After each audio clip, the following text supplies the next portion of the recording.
Bem-vindo ao podcast da LS Jus. Olha, hoje o assunto é quente. A revisão da vida toda teve essa reviravolta grande lá no Supremo, né? Muita gente esperava essa revisão para, sei lá, melhorar a aposentadoria, mas a decisão recente, bom, mudou bastante coisa. E o nosso papo aqui hoje é para isso, para tentar desvendar o que essa decisão do STF significa de verdade, na prática. Vamos olhar o que dizem as decisões, o que está rolando no Congresso, para entender quem foi afetado, como foi afetado e que caminhos ainda existem, né? A ideia básica era aquela: poder usar todas as contribuições para o cálculo do INSS até as mais antigas, antes de julho de 94. Mas aí o ponto central: o STF bateu o martelo. Na análise lá das ADIs e do tema 1102, eles disseram que a regra que limitava o cálculo, usando só as contribuições depois de julho de 94, essa regra é constitucional.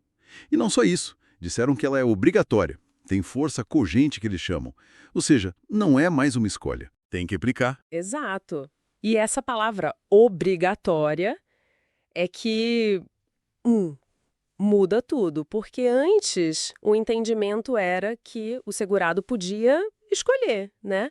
Se a regra antiga com todas as contribuições fosse melhor, ele pedia.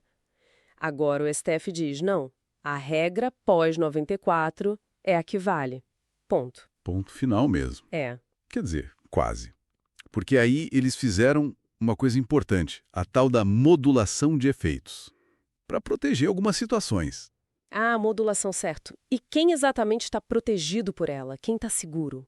Olha, basicamente é quem já tinha uma decisão final da Justiça a favor da revisão da vida toda. Podia ser uma sentença que não cabia mais recurso, ou até uma decisão provisória, tipo uma tutela antecipada. Mas o importante é, essa decisão precisava ter sido publicada oficialmente até o dia 21 de março de 2024. Entendi. Dia 21 de março de 2024. Essa é a data-chave. Exato. Para essas pessoas, o direito adquirido foi mantido. Segurança jurídica, né? E o mais importante, não vão precisar devolver nenhum valor que já receberam por causa da revisão. Ufa, um alívio para esse grupo então. Mas e quem entrou com a ação, tinha o processo correndo, mas não tinha essa decisão final publicada até essa data? Como ficou? Pois é, aí a situação ficou bem mais delicada, sabe? Ficou uma incerteza muito grande.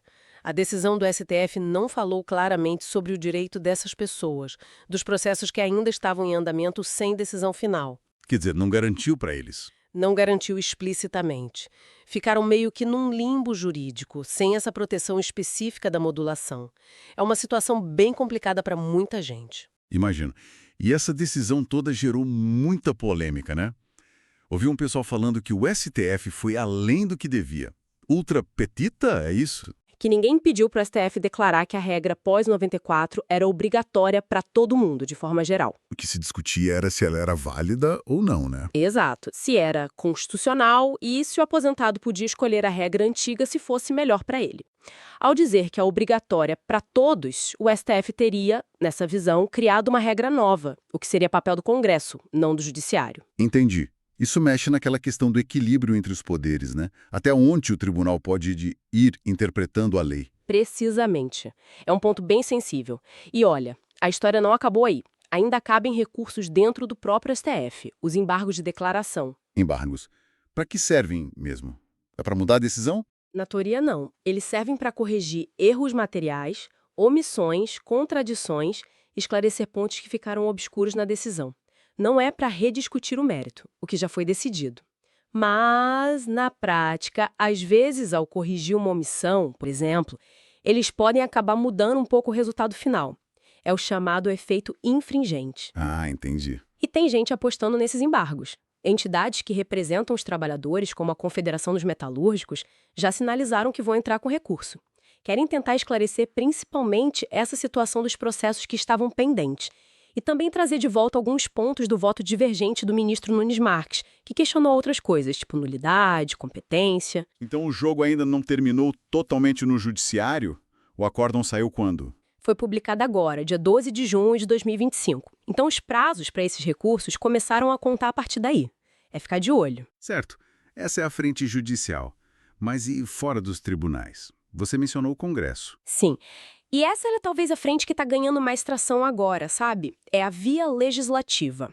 Surgiu uma ideia legislativa lá no portal e-Cidadania do Senado Federal. Uma ideia legislativa? Como funciona isso?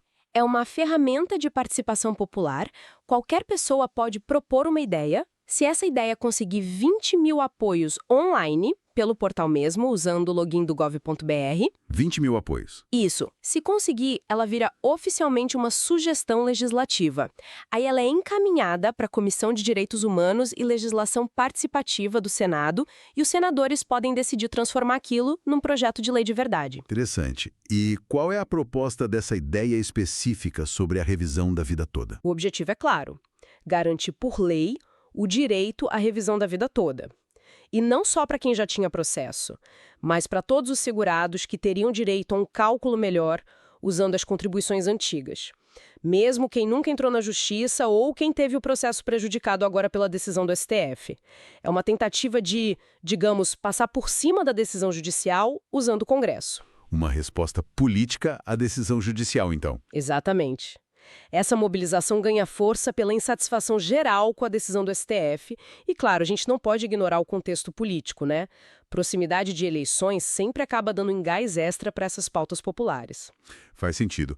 Então, para a gente amarrar tudo isso, o cenário atual é, de um lado, a segurança para quem já tinha a decisão favorável até março de 2024. Isso, esses estão protegidos pela modulação. E do outro lado, uma grande incerteza para quem estava no meio do caminho, né? Com esperança agora nesses embargos no STF. Que podem esclarecer alguma coisa ou, no mínimo, adiar um pouco a definição. É. E talvez com mais força ou mais apelo popular nessa movimentação lá no Congresso com essa ideia legislativa. Exatamente.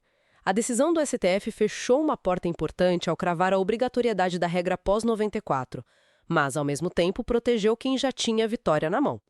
Para todo o resto, a briga continua. Nos tribunais, com os recursos, e na arena política, buscando essa solução via lei. E vale lembrar, né, existem outras revisões de benefício possíveis. O princípio do direito ao melhor benefício, que o próprio STF já afirmou em outro caso, tema 334, continua valendo para outras situações, não especificamente para essa da vida toda agora. Ótimo ponto. Então, para fechar, fica uma reflexão aqui para o nosso ouvinte. Quando a gente vê uma decisão tão importante do Supremo gerar tanta controvérsia e impulsionar uma busca por solução no legislativo, o que isso diz sobre como os direitos sociais, como a nossa aposentadoria, são definidos aqui no Brasil? Onde que está a palavra final quando existe esse tipo de tensão, esse cabo de guerra entre judiciário e Congresso? É algo para a gente pensar, né? Com certeza. Uma dinâmica complexa e fundamental para o nosso direito. Bom, por hoje é isso. Esperamos ter ajudado a clarear um pouco esse cenário da revisão da vida toda. Foi um prazer discutir esse tema tão relevante. E fiquem ligados. Continuem acompanhando a LS Jus para mais análises e informações sobre seus direitos. Até a próxima. Até mais.